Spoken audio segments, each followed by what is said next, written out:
WWE से जब AEW में कोई सुपरस्टार जाता है तो यूजुअली उसके दिमाग में बात रहती है कि भाई देखो हमें एक ऑल्टरनेट मिलेगा, एक बेटर अपॉर्चुनिटी मिलेगी और उसी वजह से हम वहां पे जाना चाहते हैं। और आज की इस वीडियो में हम बात करेंगे 10 ऐसे सुपरस्टार्स की जो यही चीज सोच के AEW में गए, लेकिन प्रॉब्लम सिर्फ इतनी थी कि वहां पर जाकर भी वो फेल हो गए और उनके करियर में अभी भी कुछ खास हमें देखने को मिला नहीं है। तो ऐसे 10 सुपरस्टार्स को हम शॉर्ट लिस्ट करेंगे 10 से नंबर 1 तक। मैं हूं आयुष और आप देख रहे हैं रेसल इंडिया। स्वागत है आपका आज की इस वीडियो में। भाई चैनल पर नए हो तो सब्सक्राइब कर दो because the content will just keep getting better. और आप लोगों के पास अगर और ऐसे अच्छे आइडियाज हैं टॉप 10 लिस्ट के लिए तो मैं कमेंट्स में आप लोगों से जानना चाहूंगा, क्योंकि ऐसी वीडियोस और भी मैं बनाते रहूंगा। नंबर 10 से स्टार्ट करते हैं और यहां पे नाम आता है जैक हेगर का। इनफैक्ट WWE MMA में भी इन्होंने ट्राई करा, उसके बाद ऑल एलीट रेसलिंग में गए और फिलहाल ये इस कंपनी में है भी नहीं। तो बहुत सारे सुपरस्टार्स जो कि WWE में अब वापस आ चुके हैं या AEW छोड़ चुके हैं, मैंने कोशिश करी कि उनको ना डाला जाए, लेकिन फिर भी भाई लिस्ट में तो रखना ही पड़ेगा बिकॉज AEW में जाने का डिसीजन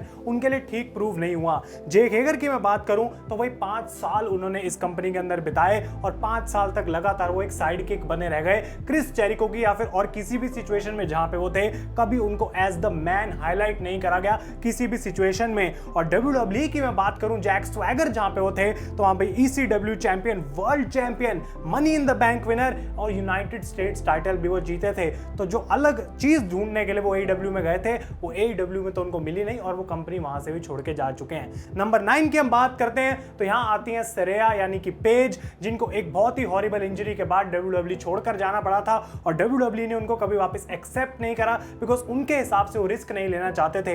लेकिन ऑल एलीट रेसलिंग और टोनी खान ने वो रिस्क लिया और पेज को क्लियर कर लिया गया था दोबारा to wrestle inside the ring. और इसी के बाद 9 साल बाद उनको मौका मिला to become the AEW women's champion, लेकिन सिर्फ 44 डेज में उनकी रेन खत्म हो गई। तब उस पॉइंट पे ऐसा लग रहा था कि अब फाइनली AEW के रोस्टर में 3-4 बहुत बड़े नाम हैं और इनका अगर ढंग से यूज करा जाए तो 2 साल की स्टोरी तो यहीं से निकल सकती है। लेकिन जैसे यूजुअली हमें मोस्ट केसेस में AEW के साथ देखने को मिलता है, उन्होंने बिल्कुल सरेया के ऊपर ध्यान दिया नहीं है और अभी भी उनकी स्टोरी इतनी कोई इंटरेस्टिंग नहीं है और सीरियसली मैं उनको इतना लेता नहीं हूं जब भी वो मुझे टेलीविजन पे देखने को मिलती है। लेकिन अगर बात करें उनके WWE रन की तो भाई वही बंदी थी पेज जो अपने WWE रॉ के डेब्यू पे AJ ली को हरा के डिवास चैंपियन बनी थी और इतना ज्यादा लोग पागल हो गए थे उसके पीछे। और अब वो पेज कहां है वो कोई नहीं जानता। अब नंबर 8 की हम बात करते हैं तो यहां पे आते हैं शॉन स्पियर्स, जो कि पहली बार लिस्ट में नंबर 10 पे नहीं है। और भाई यहां पे उनका जो पिनेकल में गिमिक था as the chairman of the Pinnacle, वो अच्छा तो काफी लग रहा था जब MJF के साइड किक वो थे और जिस तरीके से जेरिको के साथ हेगर थे वैसे ही MJF के साथ स्पियर्स थे। और इंडिविजुअली कभी ऐसा दिखा नहीं कि शॉन स्पियर्स को कोई पुश मिलने वाला है। अब ये बंदा वापस आ चुका है NXT के अंदर, लेकिन AEW ने एक पॉइंट पे इसका टाई डिलिंजर वाला 10-10-10 वाला गिमिक भी ट्राई करके देख लिया, लेकिन तब भी क्राउड इसके पीछे इतना हुआ नहीं कि इसको AEW में कोई सक्सेस दिखे और उस सक्सेस को ना मिलने के कारण अब वापस वो NXT में आ चुके हैं। नंबर 7 की हम बात करते हैं तो ये थोड़ा कंट्रोवर्शियल नाम हो सकता है बिकॉज जबकि इन्होंने अचीव बहुत कुछ कर लिया है लेकिन AEW में नहीं। और मैं बात कर रहा हूं एम्बर मून यानी कि अथीना की। जब आई थी सेम चीज थी पेज की तरह कि एक बड़ा अराइवल देखने को मिलता है, काफी कैपेबिलिटी रखती हैं, बहुत टैलेंटेड है, तो AEW के विमेंस रोस्टर के पीक पे जा सकती हैं और बिल्कुल वैसा ही होना चाहिए था।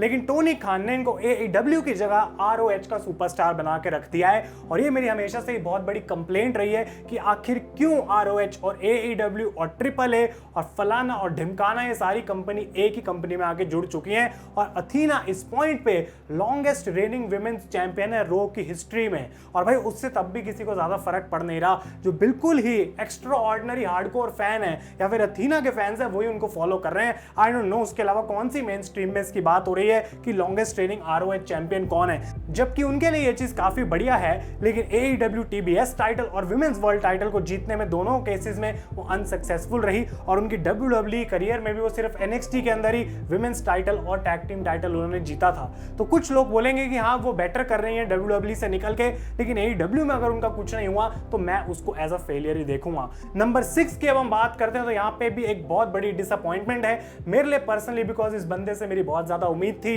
और ये है नाम गाइस कीथ ली का।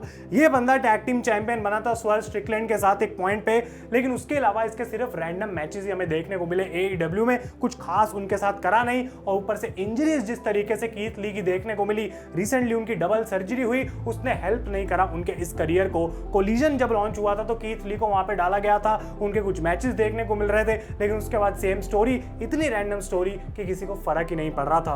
और अगर WWE की बात करें तो NXT वर्ल्ड चैंपियन और NXT नॉर्थ अमेरिकन टाइटल दोनों कीथ ली ने जो है वो बना के अपने पास रखे थे। मुझे पता है कि उनका मेन रोस्टर रन बिल्कुल भी खास नहीं था, शायद विंस उनको उस तरीके से देखते नहीं थे, लेकिन Keith Lee is much more talented जिस हिसाब से उनको यूज करा गया है अभी तक फिलहाल AEW में। नंबर 5 यानी कि अब टॉप 5 की तरफ हम बढ़ते हैं और यहाँ पे नाम आता है जॉन मॉरिसन का। इस बंदे का विकिपीडिया बस एक बार खोल के ना नीचे अचीवमेंट्स में चले जाओ, कौन सी एक ऐसी रेसलिंग कंपनी है दुनिया की जिसका आपने नाम सुना हो और ये बंदा उसमें ना गया हो, ऐसा हो ही नहीं सकता। All across the world John Morrison ने परफॉर्म करा है, जिसके लिए मैं उनको बहुत ज्यादा रिस्पेक्ट करता हूं। लेकिन जितनी रिस्पेक्ट मैं जॉन मॉरिसन को दे रहा हूं शायद WWE और AEW दोनों कंपनीज ने उनको नहीं दी, बिकॉज उनको रिलीज करा गया था WWE से, उसके बाद वो AEW में आए, QTV नाम का एक फैक्शन उन्होंने बना लिया था QT मार्शल के साथ, जो कि बिल्कुल भी लॉजिकल नहीं था। उसके बाद AAA में वो चले गए, वहां पे वो लड़ते रहे और मल्टीपल टाइम अगर WWE की हम बात करें वो टैग टीम चैंपियन है, काफी बार इंटरकॉन्टिनेंटल चैंपियन बने हैं, ECW चैंपियन बने हैं। और लास्ट टाइम भी मुझे याद है जब मिज और मॉरिसन की चीजें चल रही थी, एटलीस्ट टू एंटरटेनिंग तो थी, उनको स्क्रीन टाइम तो मिल रहा था, लेकिन जॉन मॉरिसन जैसे एक वर्ल्ड फेमस रेसलर को जो हर जगह जाके परफॉर्म कर चुका है उसको AEW बिल्कुल भी यूटिलाइज नहीं कर पाई और WWE से जाना उनके लिए एक बैड डिसीजन था। इसके बाद बात करते हैं नंबर 4 की, और ये भी एक ऐसा टैलेंट है जो कि भाई बहुत गुस्सा आता है मुझे देख के कि आखिर क्यों अच्छा नहीं कर रहा, और ये है रिया रिप्ली के हस्बैंड रियल लाइफ में बडी मर्फी। जी हाँ, वन टाइम ट्रियोस चैंपियन है बने AEW के अंदर, लेकिन अगर इनके विकिपीडिया में आप जाके देखेंगे ना तो AEW में 4 लाइनें लिखी हैं सिर्फ, कि 4 लाइनों का काम इन्होंने किया है। और टाइम कितना हो चुका है AEW में? 2 साल। 2 साल में सिर्फ इतना काम किया है बडी मर्फी ने कि विकिपीडिया में भी 4 लाइन से ज्यादा मुझे मिल नहीं रहा। ये बहुत ही वरिंग चीज है, डिसअपॉइंटिंग चीज है। लेकिन अगर बात करें WWE की तो Buddy Murphy cruiserweight champion बने, रॉ टैग टीम टाइटल्स उन्होंने जीते थे सेथ रॉलिंस के साथ, और साथ के साथ NXT tag team titles Wesley Blake के साथ, Blake and Murphy tag team जो कि बहुत ही ज्यादा पॉपुलर भी थी। तो मर्फी को जिस तरीके से यूज करा जा रहा है वो अनबिलीवेबल है भाई। और रिया रिप्ली जिस पीक पे है, ऑब्वियसली कहीं ना कहीं तो कंपैरिजन होगा ही कि रिया रिप्ली को देखो और मर्फी को देखो, जबकि वो आपस में वो चीज नहीं देखेंगे, फैंस उस चीज को जरूर जो है वो पॉइंट आउट करते हैं। और अपने टॉप 3 में जाते हैं और 3 पे नाम आता है रूसेव यानी कि मीरो का। इस डाउनफॉल को, इस पोजीशन को मीरो की स्टडी करना पड़ेगा, अलग से जाके एक डॉक्यूमेंट्री भी बन सकती है कि आखिर मीरो में ऐसा क्या गलती थी कि AEW उनके साथ कुछ कर नहीं पाई। बिकॉज 140 डेज की TNT टाइटल रेन देखने को मिली जहां पे उन्होंने डोमिनेट करा, जहां पे काफी होप थी फैंस की कि मीरो कुछ ना कुछ ऐसा करेगा जहां पे सारे लोग खुश होंगे, इसको सपोर्ट करेंगे, फिर वर्ल्ड चैंपियनशिप की तरफ जाएगा, लेकिन वैसा कुछ भी देखने को नहीं मिला।